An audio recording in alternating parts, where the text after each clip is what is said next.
Mental health while you're quarantined. I am here with a good friend of mine, Lisa Schuman. She is a licensed clinical social worker, and she and I both serve the reproductive community. We are used to dealing with people in crisis.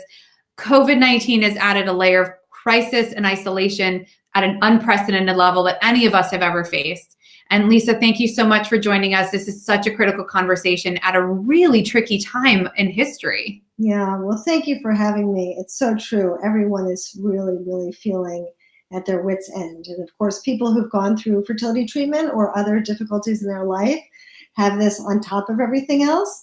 But everybody is really feeling stressed. And I think, the most important thing for me to just start with is that regardless of what you're feeling, it's not wrong. Lots of people are saying, well, my friend is doing fine, and look at the people outside. They seem to be enjoying it, and I'm going stir crazy, or I'm so stressed, and why is that? Or I can't sleep. Even my sleep medication's not working, and it should be better. Self-criticism is the worst. So above all else, accept that your journey is your journey, and that you're feeling however you feel. It's okay, no matter how you feel. Remember that movie, The Kids Are All Right? Yeah. Okay, I keep saying that to all my friends who have kids and they're worried about under teaching and under parenting right now and all that. I keep saying the kids are all right. Yeah. The kids are going to be okay. Yes, they will be okay.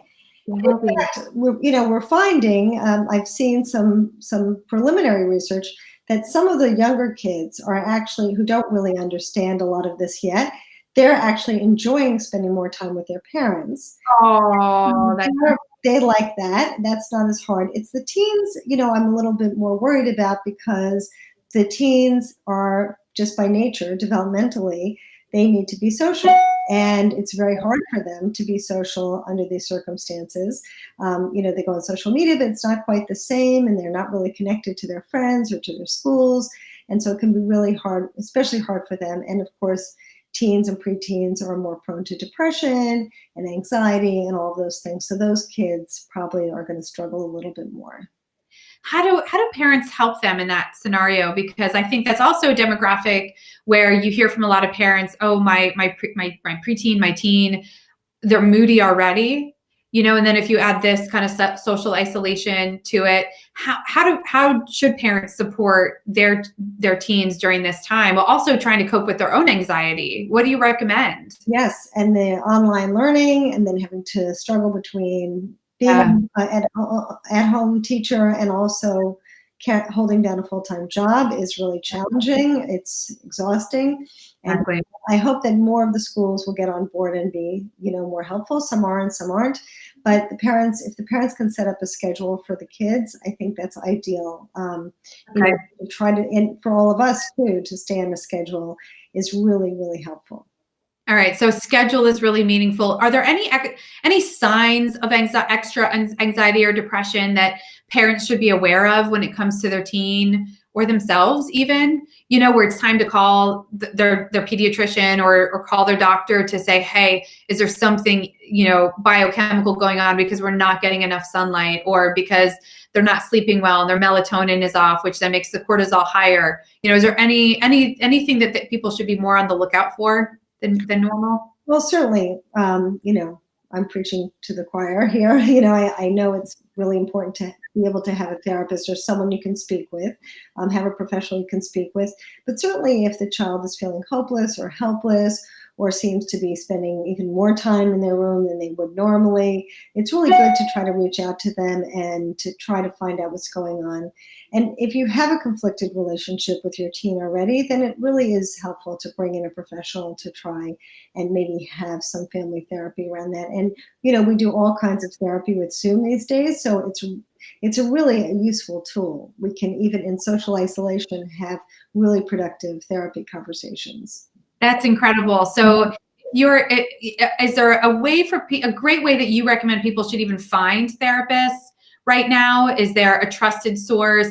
I used to go into Psychology Today because I love the profiles that they do, to find someone, and they do include reproductive therapists as well in our space for those that are dealing with infertility.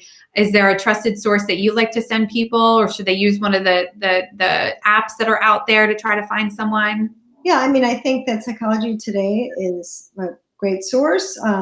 If someone has a lot of experience, that's better than less experience. And also for people in the fertility space, I think going to the American Society for Reproductive Medicine is really important, because you want people who are well skilled in this area and really know what they're doing. You don't want to have to spend all your time explaining to your therapist what's happening to you. Right. So, Right. yeah. Now, Lisa, you also work with a clinic itself, and you've already, you've seen people for years, and in some cases there are reasons that they have treatment delays or even treatment cancellations. So you've dealt with a clientele who has stops and starts already, but we're seeing stops and pauses at an unprecedented level because of what's going on. How are you, having those conversations with people? What are some of the coping strategies to deal with the grief? I mean, I read an article of someone who said, my 4th and final IVF was just canceled. Mm-hmm. Well, I will say, I'm lucky enough to work with some fantastic doctors, and the doctors of Reproductive Medicine Associates of Connecticut are very, very sensitive and have a tremendous level of empathy for their patients. And so even though I reach out to them and tell them I'm happy to provide some really helpful information about how to talk to patients, they are really skilled just on their own. And so, I think it's really nice for the patients. If your doctor is sensitive, that goes a long way. Being able to have those empathic skills is so key during this time, because there's some things that they have control over and other things they have no control over. And, yeah. That's absolutely the case. Oh my gosh. Yeah. Can you distinguish a difference between a coping mechanism and self-care? I feel like people's self-care has been very disrupted. They can't go to the gym. They might be turning to more alcohol than normal. They might not be doing all this sort of at-home self-care. So what's the difference between a coping strategy and healthy self-care? Is there a difference? So I think we can kind of look at ways to make yourself feel better or put yourself in a better emotional state in kind of 2 ways. And so one is, how can we decrease our depressive or anxiety symptoms, and how can we raise the joy? And that's hard to do when we're not feeling well, but there are things that we can do to, make ourselves feel better, whether it's a little exercise or going outside. There are things that we can do to decrease our stress, like limiting TV. I know people feel completely captivated by everything that's going on in the news, but if you watch more than a half an hour of what's happening, it's really not necessary, and it's just going to raise your stress levels. Right? Okay. If you don't spend time with your family in a constructive way, and you don't have a schedule, you're going to raise your stress levels. If you don't have coping mechanisms like stress reduction techniques, and I have lots of stress reduction techniques on my YouTube channel, on my website. If you don't use meditation or yoga or other stress reduction techniques, that's going to make you upset. And then the second piece really has to do with control. And, that's something that's so hard here. Everyone is feeling out of control. Right. And so what can we do to make ourselves feel better? Well, if our body's feeling out of control, not only is it bad for us emotionally, but it's not great for our health, right? Our bodies have a natural fight or flight response where we're expected to have a reaction to a trigger that happens to us. But now we're having continual reactions to triggers ongoing, right? First, we have to leave our offices, and then we're afraid for our jobs, and then our office gets closed, and then we have to stay home in social isolation, and then we can't hug our loved ones, as we were talking about before. And so that's the hardest part. I can't hug everybody. I wanted to hug my lawn guy today. Just hug.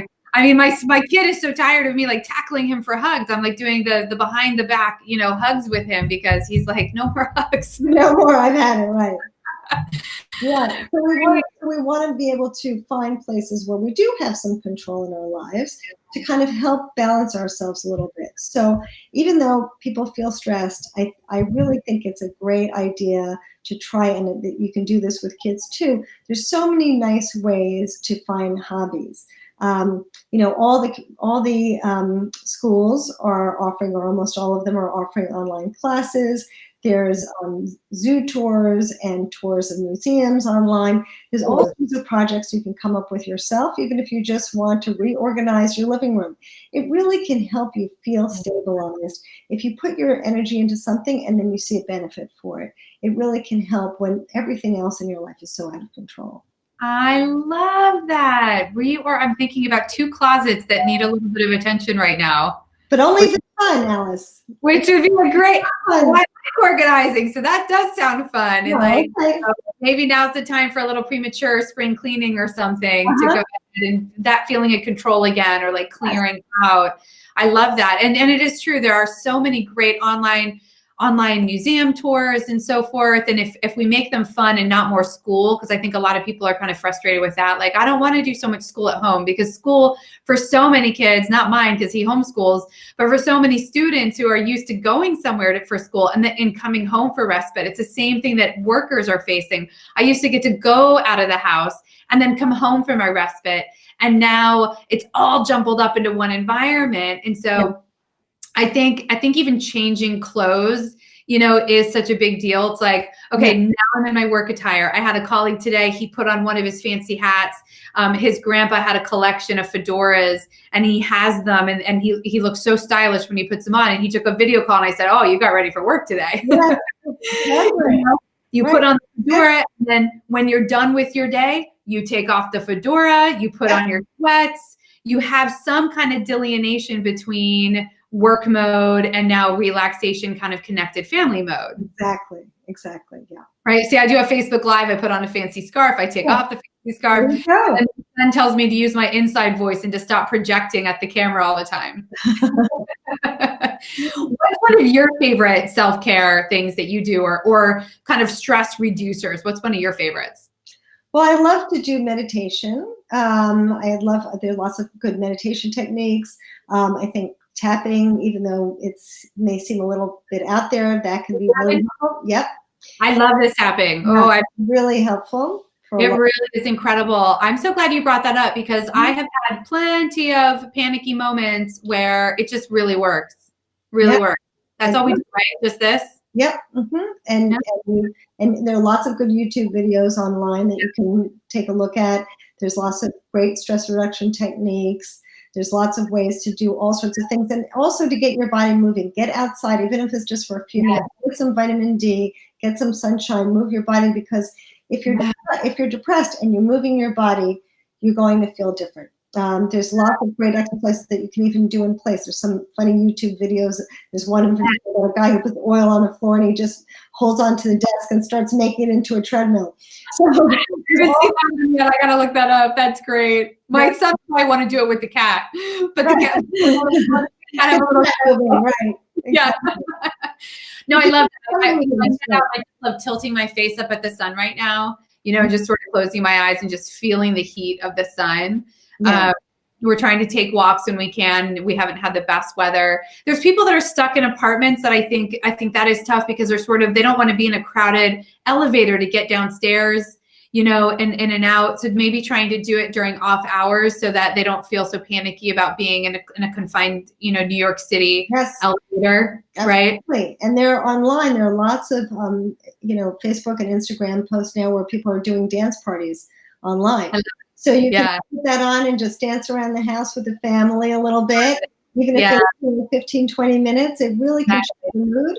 There's in dialectical behavioral therapy, there is a skill called opposite action, and that can be really helpful when you're feeling really down, to do the opposite of what you want to get under the covers and you feel so down. To turn on some music and to dance around the house, even if you're not up to it, can really raise your mood. I also love going upside down.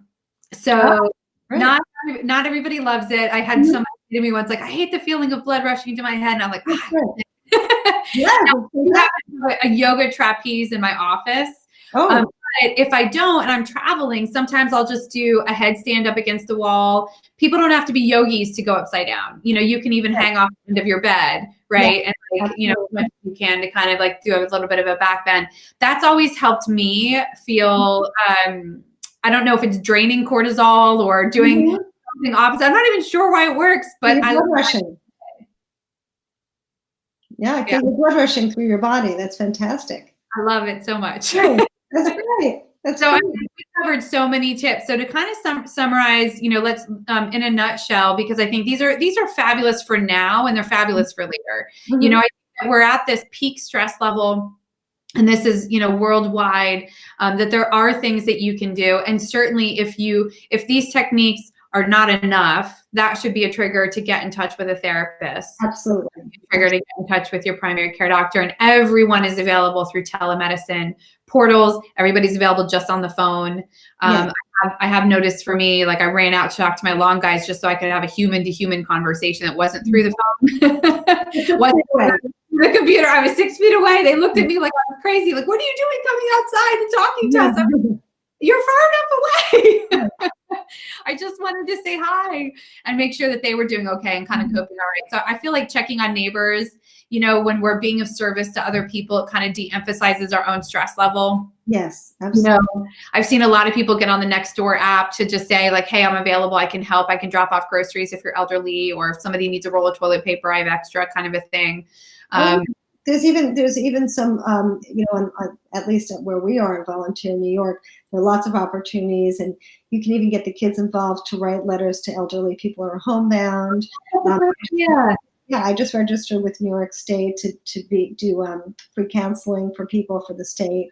So there's all sorts of things you can get involved in, and that's great. It's great for the kids. It's great for the parents, and it really helps with that kind of gratitude mechanism, which makes us all feel better, right? I love that one. So I was going to bring that up, is that to even end on this note is the gratitude piece. So we do a lot of gratitude sharing on my team calls. I do it with my son, and I feel like the gratitude piece, right, to like reduce stress and to just get the mind focused on something to be grateful for and not focus on the thing to be afraid of.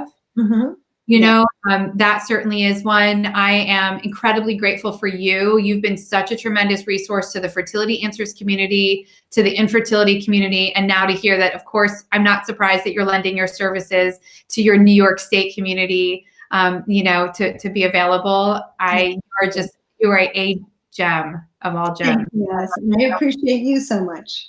Thank you for having me. It's been fantastic. Oh, you're so welcome. So you're going to be able to find this video on